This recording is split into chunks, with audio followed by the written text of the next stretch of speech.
Hey, my golf friend, it's Kathy, and welcome to Something Special. Over the next 7 days, I'm bringing you a bonus series I've never done before. It's called the Success Path, and it's the exact roadmap my most successful clients use to transform their mental game. Here's how this came about. I started interviewing the golfers who had the biggest breakthroughs inside of your mental caddy or working with me one-on-one. And what I wanted to know was what made the difference?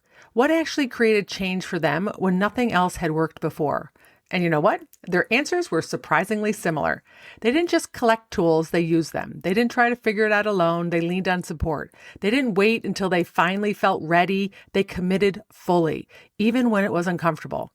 So I took everything they told me and distilled it into 7 steps, 7 episodes, 1 path to transformation. And today we're starting with the most important step, start and commit.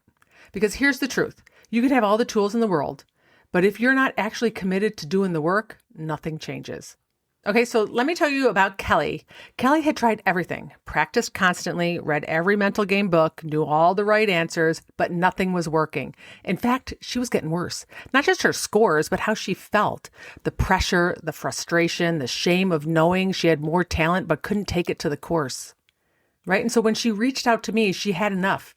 She wasn't looking to try one more thing. She was all in, done with the struggle, ready for a real solution.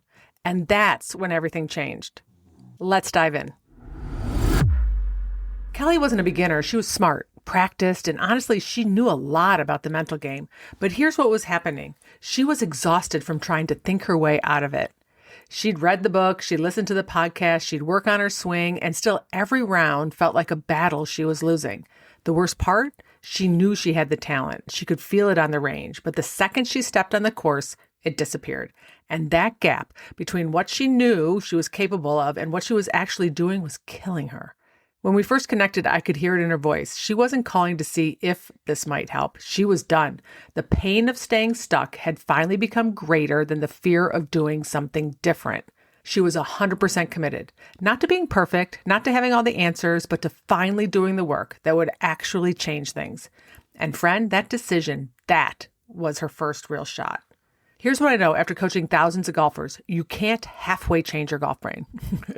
You either commit or you don't. And commitment doesn't mean doing more drills or reading more books or trying harder. It means being willing to stop hiding, to show up honestly, even when it's uncomfortable, to finally tell yourself the truth instead of the right answers. The golfers who make the biggest transformations aren't the ones who show up perfect. They're the ones who show up real. Because here's the thing, you can't fix what you won't face. And most golfers are so busy trying to impress themselves or defend their choices or prove they're doing it right that they never actually create space for real change.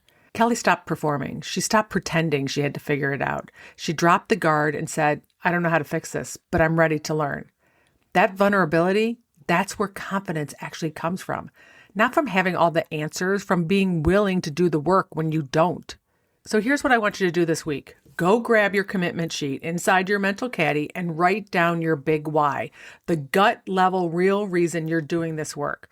Not the nice answer, not what sounds good, the real one. The one that makes you tear up a little bit, the one that hits you in the chest. Maybe it's I'm tired of feeling embarrassed on the course, or I want my kids to see me finish what I start, or I know I'm capable of more and I'm done wasting my talent. Whatever it is, write it down, because when things get hard, and they will, that's your anchor. That's what you come back to. That's your tee shot. Now, before we wrap up today's episode, I want to tell you what's coming. Over the next 6 days, I'm going to walk you through the rest of the success path, how to actually use your tools, not just collect them, how to clarify your wins so your brain scans for what you're doing right, how to control your thoughts instead of letting them control you, and why engaging in reps is what makes the mental game automatic, why you need support and community, you cannot do this alone, and how to stretch these tools beyond golf into your whole life. Each episode is short and packed with real client stories and actionable steps. I may have changed a couple of names. But if you're listening to this and thinking, I want to actually do this work with support, not just learn about it, that's exactly what happens inside your mental caddy. It's my year-long coaching program with weekly calls. A community of golfers walking this path with you and every tool you need to make it stick. All the clients you'll hear about in this series, they did this work with coaching, with accountability, with support. So head over to the free Your Mental Caddy community and school.